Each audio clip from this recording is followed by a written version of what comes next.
Welcome, everybody, to this week's episode of the Live Shit, Ben. We'll keep this rolling. But honestly, my brain went, get banged. Yeah, Jesus Christ. that's the name of the podcast. How many episodes are we in? Nearly 20. And I can't get the name of my own podcast sticking to my brain. Right, let's try that again, shall we? That was a bit of a senile moment. Yeah, it's okay. Okay. It's okay. We're getting old. Yep. We're getting old. Yep. Live Shit Get banged. podcast. There we go. We got there eventually. So this week, I've joined yet another new gym. Me too, actually. Although not a new gym. I'm training back at the studio. Oh, are you? Yeah. Interesting. How are you finding that? Amazing.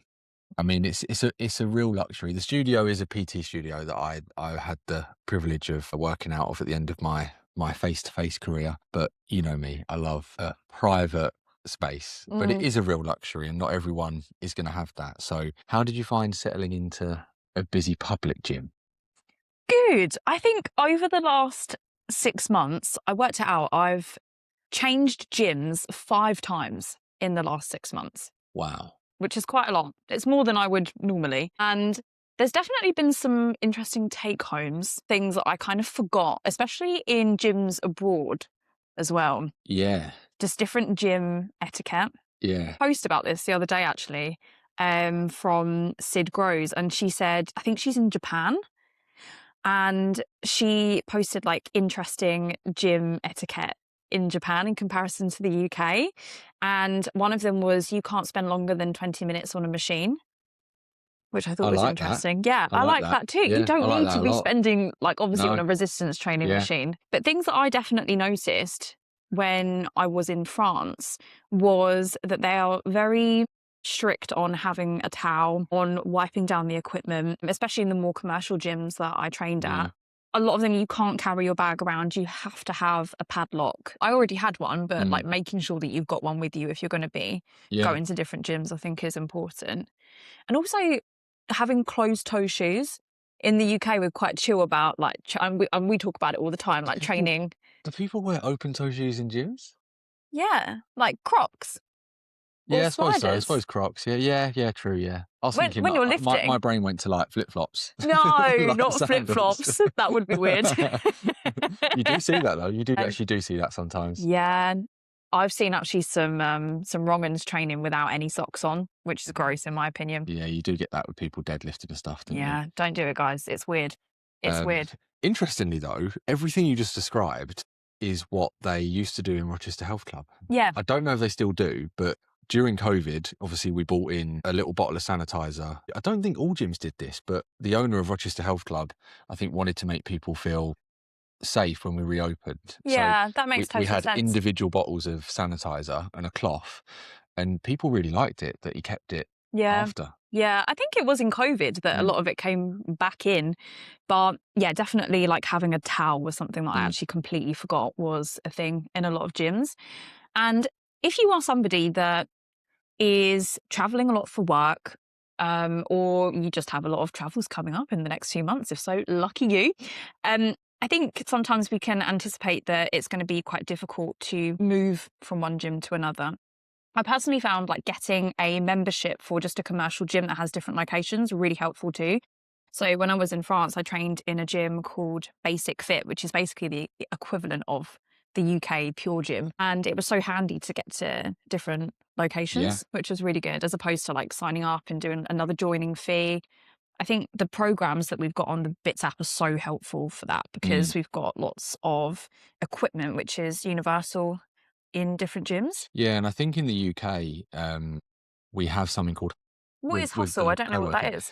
It's a platform that gyms buy into that you pay for like I don't know what it is, but let's say £30 a month Hustle membership, and there'll be like in our area, there's, I think Nuffield were part of it. I think there was within like a 5-mile radius, there was a good 5 or 6 gyms that were part of it. You go and use it for free. Oh. So you pay for the Hustle membership and it's like a pass to that is gyms brilliant. around you. That's so good. So if you're traveling or you're in between places, it's much, much cheaper than grabbing day passes. I didn't realise that was a thing. That's so handy. Hustle, I think it's HUSSLE. Nice. or We'll drop EL. it in the link Yeah. below so you can have a little look, guys, in check-ins with clients about expectations when you move gyms. Something that comes up quite frequently is I've gone to a new gym and I've used this bit of equipment and I can't lift as heavy on this bit of equipment. And just a reminder to anybody, it's really different depending on the brand of machine that you're using, slightly different leveraging of the machine, different cables. So say, for example, you go on a lat pull down in one gym, you could use a very similar looking lat pull down in a different gym, but the weights that you are going to be using could be completely different. Yeah, you can get really nerdy with it. There's a big physics side to it, isn't there? Yeah. Where, like, depending on how many redirectors there are in the cable and the distance it has to travel, but what you see on the cable stack when you're selecting a weight is not necessarily the load that you're going to have in your hand. And I think it really does throw people off. Yeah, it can make it quite hard to actually track your progress. And I personally found that any movement that I could using dumbbells and barbells was much easier to apply progressive overload each week between different gyms because they are going to be pieces of equipment that are usually pretty universal, unless you go to like a really dodgy gym that has like rusty dumbbells that are falling apart. You just reminded me, like, this would have been probably like 2017, 2018 in the, what was the app Back in called? my day. Yeah, before I had grey hair. I used to have like a different version of my program, depending what gym Oh, I was really? training in, Oh, that's a ball ache. so that I could accurately track. Yeah. This cable feels like this hammer strength incline press feels like this. And I'd have like push A, say like Muscle Hut, push B, the gym. Like I'd literally have different variations of it. I mean, that's a lot of admin. Whether I was at uni, whether I was at home. Wow. So you don't have to go to that extent. Just do more basic Learn movements. from Ben's mistakes. And I used to be quite nerdy about specific machines as well, because certain gyms that we've trained in over the years, even the gym that I train in now, there's different variations of the lat pull down. There's different variations of, keep referring to the lat pull down, but like different leg press or whatever. And I also used to have different ones for each bit of equipment. It was more so because I was training people on those bits of equipment too. But I think if you are traveling around, it just makes it so much easier to do free weight work if that's available, because then you don't have to faff around with numbers.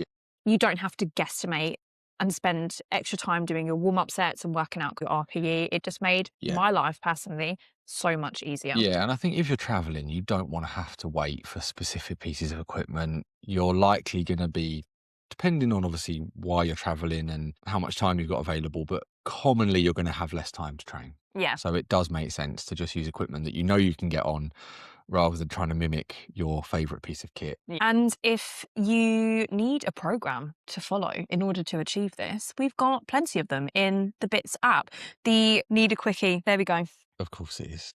Need a Quickie. So make sure to go and check out the Need a Quickie workouts in the Bits app, because they've got me through some times when I've needed a quickie. In France? Yeah. In the gym. Yeah. People are going to be questioning my choices now, and you probably should. So now it's time for our new little segment that we are definitely going to create a catchy little jingle for at some point. I did say to Sophia, though, I am not singing it. So either Sophia's going to sing it or we'll have someone I will sing. I will happily sing. But Unfuck Your Fitness, where we're going to pick a topic each week that we think there's just so much confusion around and so much rubbish. And we're going to pick it apart and explain why it's total bollocks. And boy, oh boy, we've got some good ones for you this week, because there's bollocks everywhere. As we've just established. So this is a super common one that we see, which is you do not need to shock your body with random workouts. And the narrative that we see on social media is muscle confusion, switching workouts every week, keep your body guessing. There's this idea that your body just adapts so quickly, and that's a bad thing, and that you need to constantly keep it on its toes with novelty. Because obviously, like, anecdotally, you do something new, you get super sore, and you think, oh my God, that was an amazing session. My biceps are killing me for like 4 or 5 days. But as we promised, we've got some studies to support what we're saying.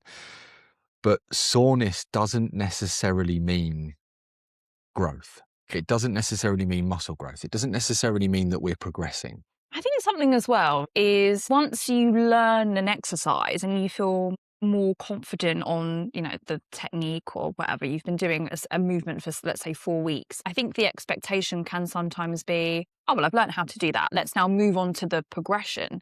But the progression is actually getting really fucking good at that exercise. Yeah. And let's say, for example, like a deadlift, a squat pattern, a horizontal push, vertical pull, like all of those movement patterns, we've had some variation of in our program for years, not weeks, not months, years. And the way to get better at them isn't by moving on to a, different variation of that movement. It's by getting stronger and more efficient at that particular movement itself.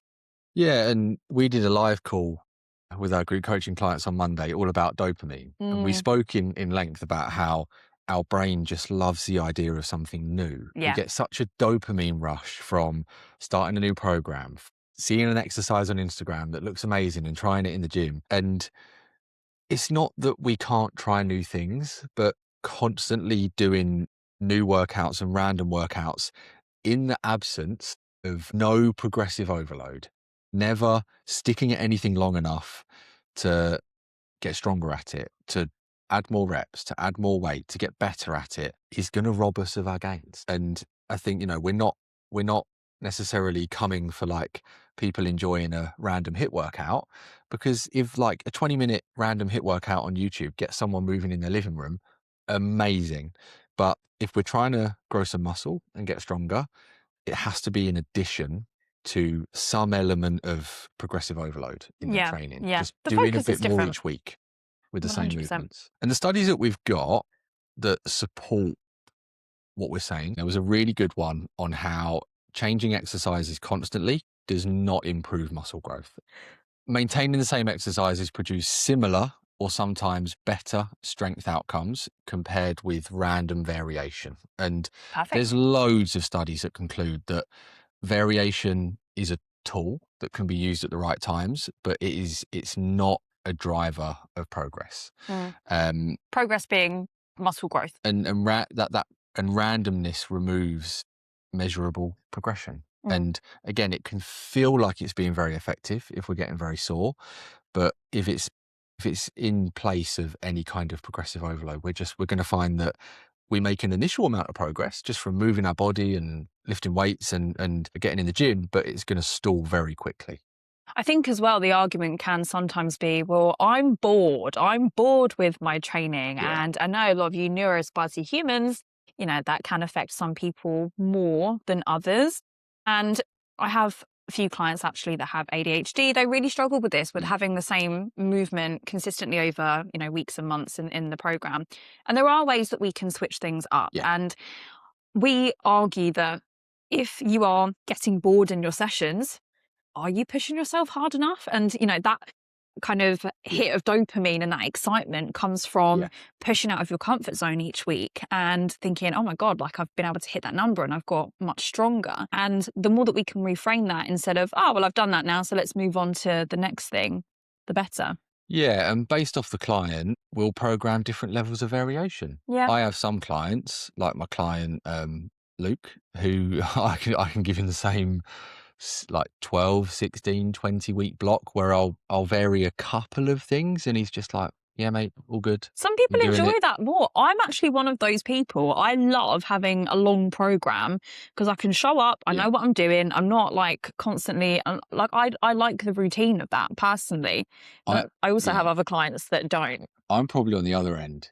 Okay. You like the shiny object. I have to catch myself not just chasing dopamine and the form of shiny new stuff. So for myself and for my clients that are the same, I'll program a little bit more variety, but we'll keep a progressive core and then change the stuff around it that isn't going to impact things that much. But that's the difference compared to what we're talking about. It's that progressive core that has to be there, and we can have a little bit of randomness and variation around it, but it needs to be there. Otherwise our progress is going to be really short-lived. Amen. And a lot of us aren't here to make progress for 6 weeks and then spin our wheels for 6 months. We're out here changing lives, people. if we want to be making big lifetime changes, it's committing to something long term. Yeah. Thank you so much for joining us for today's episode of the Live Shit. Get banged. That was the most unenthusiastic get banged I've ever heard in my whole life. Ben doesn't even want to be here. I have to make sure when the camera goes on. Honestly, I bet watching it, people probably think I'm quite monotone and like this is me like making myself more exciting. Honestly. Oh, Ben, thanks for joining us, guys. We'll see you next week.